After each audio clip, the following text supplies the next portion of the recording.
If there's one thing we learned from the Sun Devils' loss to the Cincinnati Bearcats, it's that even Kenny Dillingham can be human when it comes to coaching.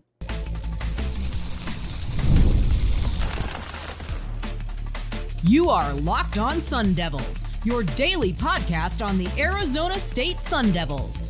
Part of the Locked On Podcast Network, your team every day. Welcome back to the Locked On Sun Devils podcast, part of the Locked On Podcast Network, your team every day. My name is Richie Bradshaw, and I will be your guide for everything Arizona State Sun Devils. A special shout out to my everydayers who are here every day, and thanks to all of you for making us your first listen of the day. Don't forget to hit like, subscribe, and turn on notifications wherever you're getting your shows. Stay in touch by following me on Twitter at RichieBrads36 and the podcast at LO_Sun Devils. Today's episode is brought to you by FanDuel. Place your first $5 bet. You'll be guaranteed $200 in bonus bets. To start, visit FanDuel.com to get started.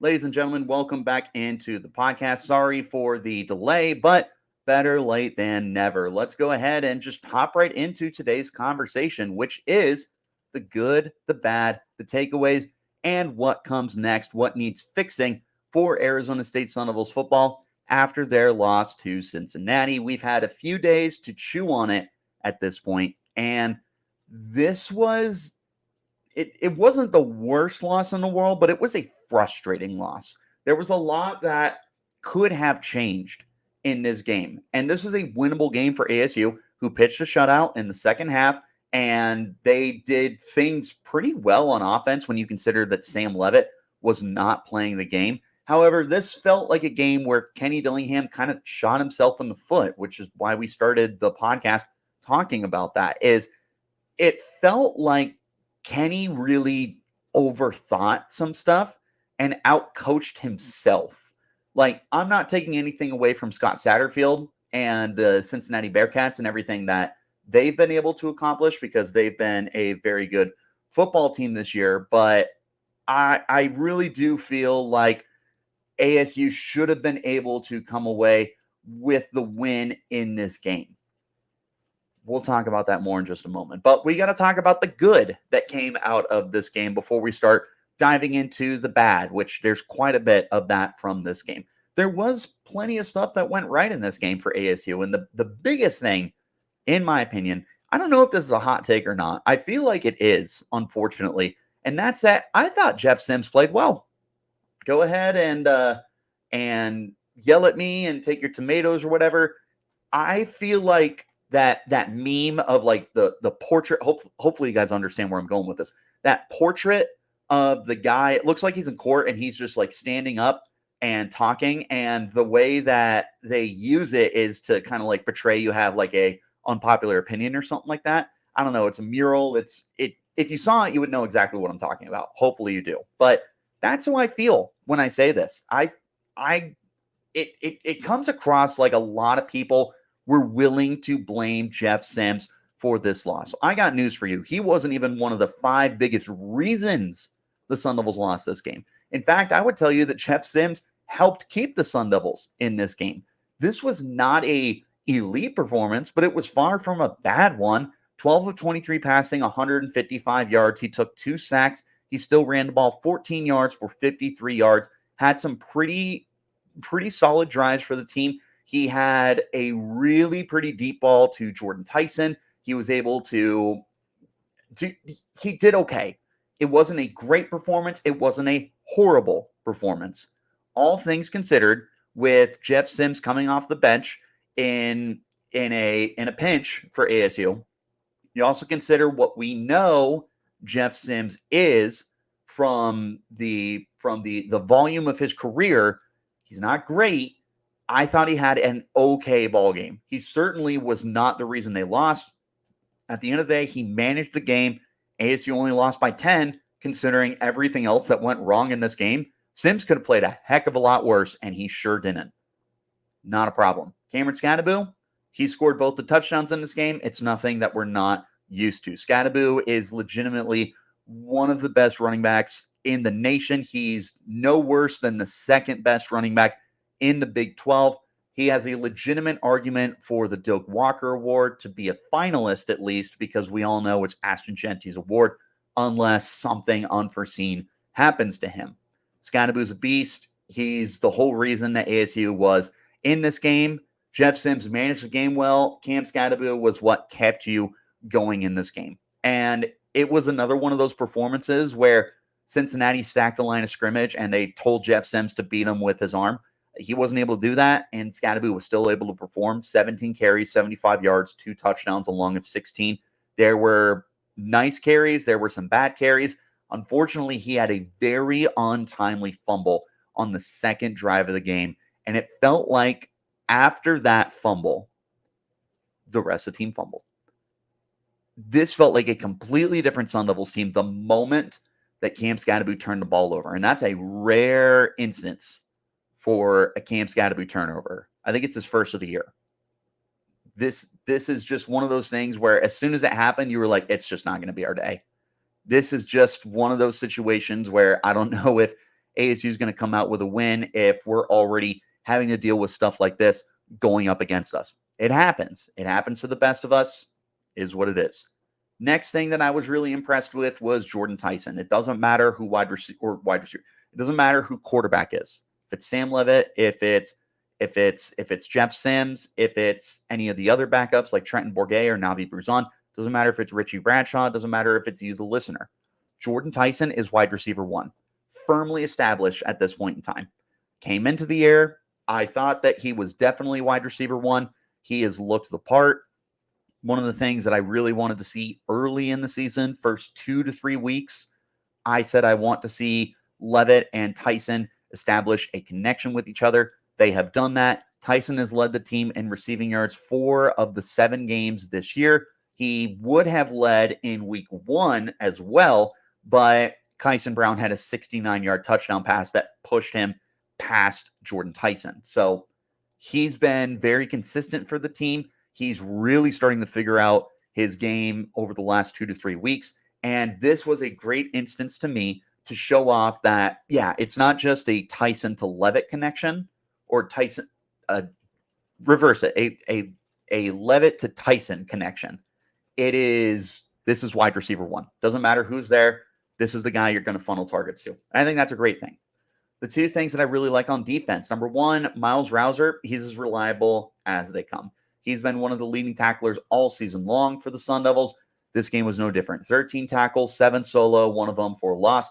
He was an enforcer. He was not afraid to hit you, which we've all come to accept at this point is just the way that he plays. He is your leading tackler on the year with 59, which is 12 more than the next guy behind him, who is Xavion Alford.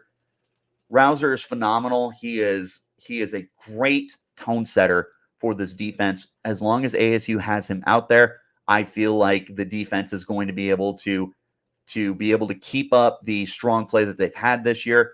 And then Keith Abney, another very impressive guy for me. Abney is someone that I am slowly going to be turning Locked On Sun Devils into one of his fan clubs. I've never been low on him. He's just never been like super on my radar. I've been aware of who he is, but I will tell you over the last 2, maybe 3 weeks, yeah, this is a Keith Abney fan show at this point. Abney is just phenomenal, and this was another really strong game for him. He had an interception. He now has 2 on the year, which is tied for the most on the team.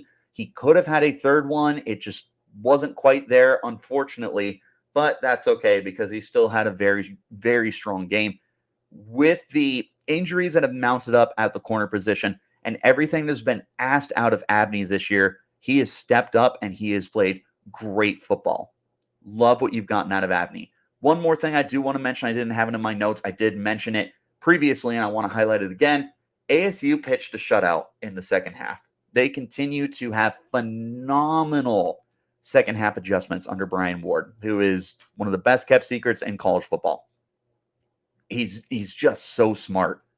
And ASU finds a way to produce a little more on offense in the second half. They might win this football game because of the way that the defense was playing. Yeah, they came out to a slow start and gave up 24 points in the first half, but again, no points in the second half, lots of punts, lots of opportunities for ASU's offense to get something going, and they just couldn't. Defense is not the problem in this game. It's a lot of offensive struggles. It's a lot of coaching struggles, and it's certainly a lot of special team struggles. We're going to talk about that more in just a moment. This is the Locked On Sun Devils podcast, part of the Locked On Podcast Network, your team every day.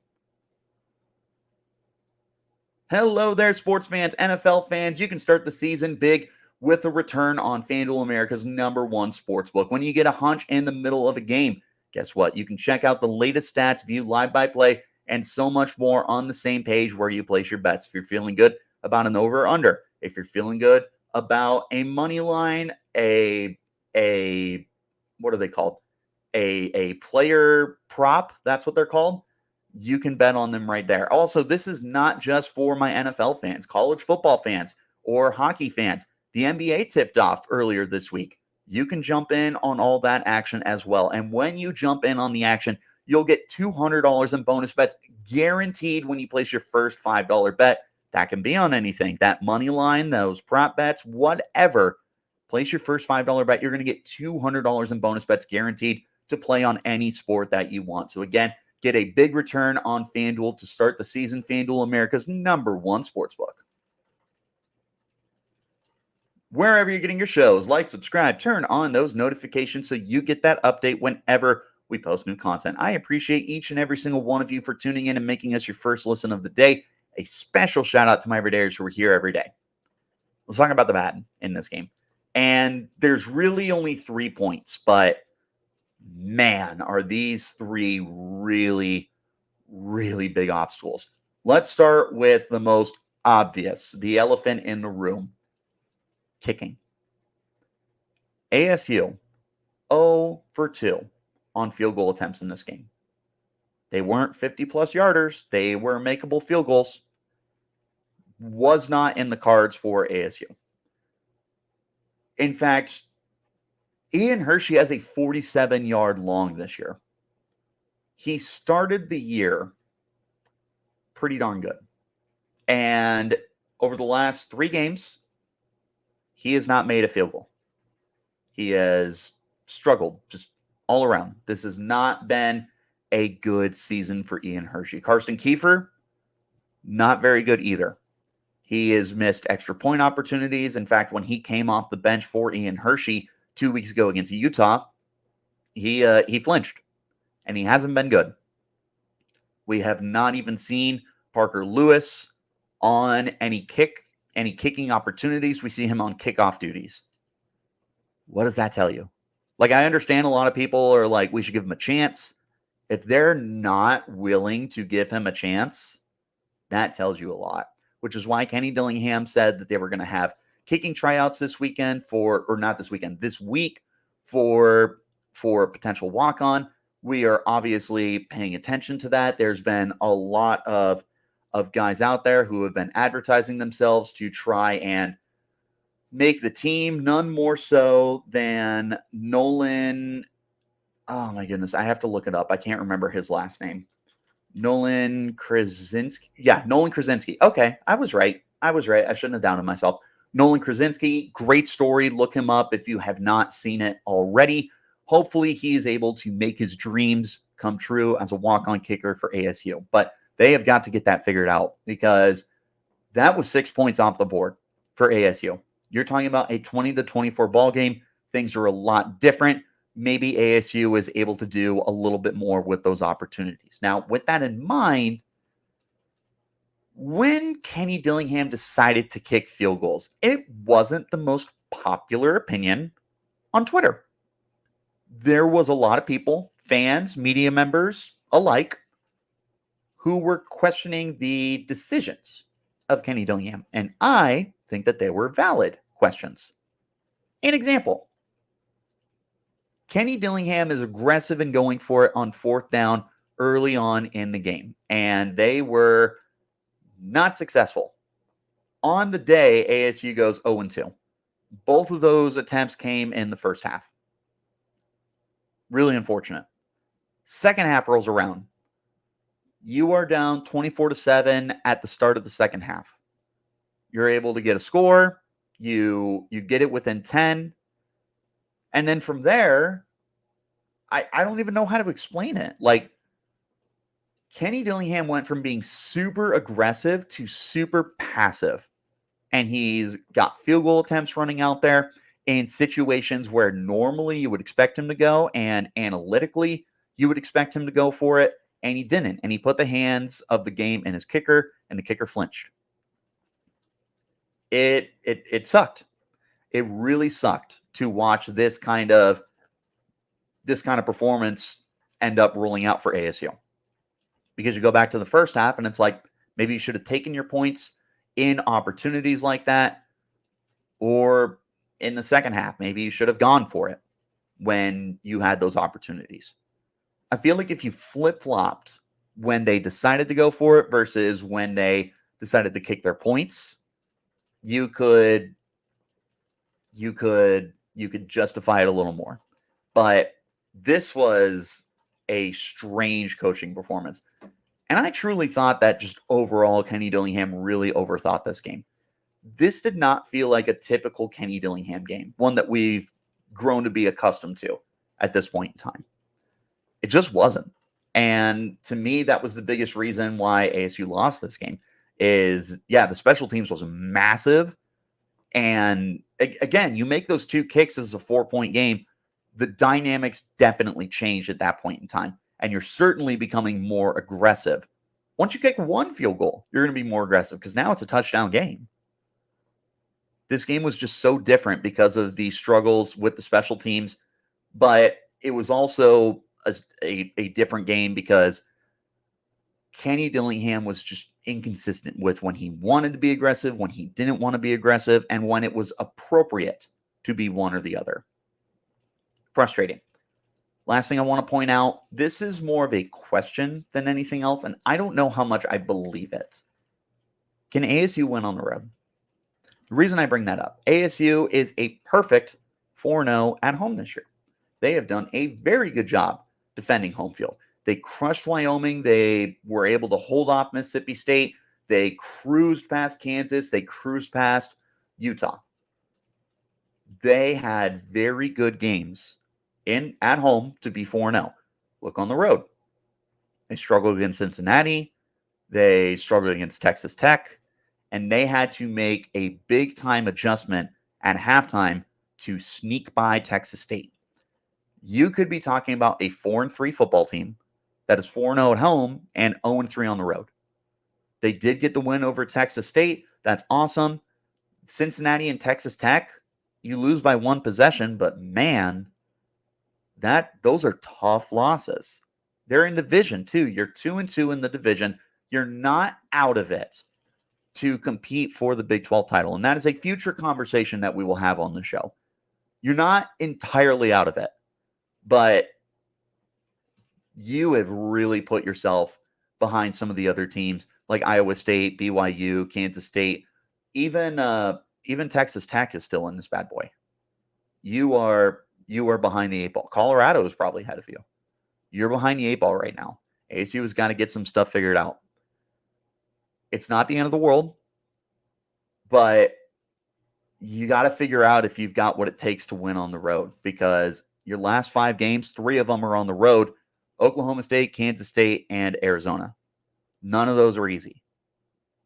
Somehow, Oklahoma State seems like the easiest, and I could not put that in bigger quotes, and I could not put enough question marks behind it. They have just not been a good football team this year. I still don't like having to go to Stillwater. K-State, I said way before the season that is a loss. Tattoo it. I still feel that way. Arizona, we're winning that game, but Tucson is not an easy travel for ASU. They got to figure out right now if they can win on the road or not, because you've got 3 huge road games to end the year. And if you go 0-3 in those road games, which is a possibility, if you go 0-3, you are 5-5. You still need to find 1 more win to go bowling, but you have UCF and you've got BYU. BYU feels like a pretty big loss right now. UCF should be a win. I don't know. It's do or die time for ASU with their last 5 games. And there is a serious and realistic chance that you could go 1-4 in those games. You have 3 huge road games. You need to figure out if you can win on the road. If you can, then, we should be able to win 7 games, win 8 games. If you can't, you might struggle to get to 6-6 this year, which means that I might have to shave my beard. Because a reminder, I said if we lose out, I shave the beard. We're not going to lose out. But there's 4 very losable games here. I think you beat UCF. I am not as confident in that as I used to be. They're very up and down this year. Don't know what to do with them. Here are the big takeaways. And here is what needs to be fixed going into the final stretch of the season. That's coming up next. This is the Locked On Sun Devils podcast, part of the Locked On Podcast Network. Your team every day. I want to talk to you guys about our friends over at PrizePicks. Now, PrizePicks is the best place to get real money sports action with over 10 million members and billions of dollars in awarded winnings. PrizePicks has made the daily fantasy sports accessible to all. You just pick more or less on at least 2 players and a shot to win 100 times your cash. Run your game all season long with PrizePicks. Like I said, you can win up to 100 times your money on PrizePicks with as little as 4 correct picks. What does that look like? Well, take a look at Justin Jefferson, Vikings wide receiver. Do you think he's going to have more than 83.5 receiving yards next week? Or do you think he's going to have less than 83.5 receiving yards next week? Derrick Henry, is he going to run for more than 75.5 yards? Or is he going to run for less than 75.5 yards? You take a look at those. You decide which ones you feel comfortable with, and you place your picks. PrizePicks is the only money daily fantasy platform with an insurance policy as well. So your lineups stay in play even if one of your players gets injured. If your player leaves in the first half and does not return, similar to what happened with Deebo Samuel this past weekend, PrizePicks is going to keep your lineup alive. PrizePicks puts its members first, so all withdrawals are fast, safe, and secure. When my picks hit, I can get my money as quickly as 15 minutes. Download the app today. Use my promo code LOCKEDONCollege. You will instantly get $50 after you play your first $5 lineup. Again, download the app today. Use the promo code LOCKEDONCollege. Get $50 instantly after you play your first $5 lineup. PrizePicks. Winning big isn't just a slogan. One last time, wherever you get your shows, like, subscribe, turn on those notifications so you get that update whenever we are posting new content. I appreciate each and every single one of you for tuning in and making us your first listen of the day. A special shout out to my everydayers who are here every day. Let's go ahead and round this bad boy out. And we got some takeaways and we got some things to work on. I've got 3 takeaways for you, and I've got 2 areas to work on. First takeaway, the offense, we know what it is. We officially know the biggest categories that we need to know. We know who quarterback 1 is, Sam Levitt. We've known that for a while. We know who running back 1 is, Cam Scabo. We've known that for a while. We know who wide receiver 1 is, Jordan Tyson. You can say that we've known that for a while, and I wouldn't disagree with you. To me, this performance against Cincinnati cemented it. There are no questions at this point who wide receiver 1 is for the Sun Devils. It's Jordan Tyson. There is no debating it at this point. He produces with Sam Levitt. He produces with Jeff Sims. He is outproducing every other receiver on this roster. He is by far the most targeted guy. He is the go-to for whoever is under center and the go-to in the deep ball, in the intermediate ball. They just want to get the ball in number 0's hands. So we know what we got. We know who quarterback 1 is. We came into the season having a pretty good idea. We know who running back 1 is. We already knew that. There was no questions about that. We now know who wide receiver 1 is. We had a hunch. Was wide open. But we know what we got. Now, 7 games into the year, 5 games remaining, we know who the most relied upon players are at this point in time. Tight end 1 is Shimon Mateer. I don't know how much he's going to be relied upon. We pretty much have the offensive line in place. They still do a little bit of shuffling. Takeaway number 2, the defense continues to make excellent halftime adjustments. Again, they gave up 0 points in the second half. They're phenomenal.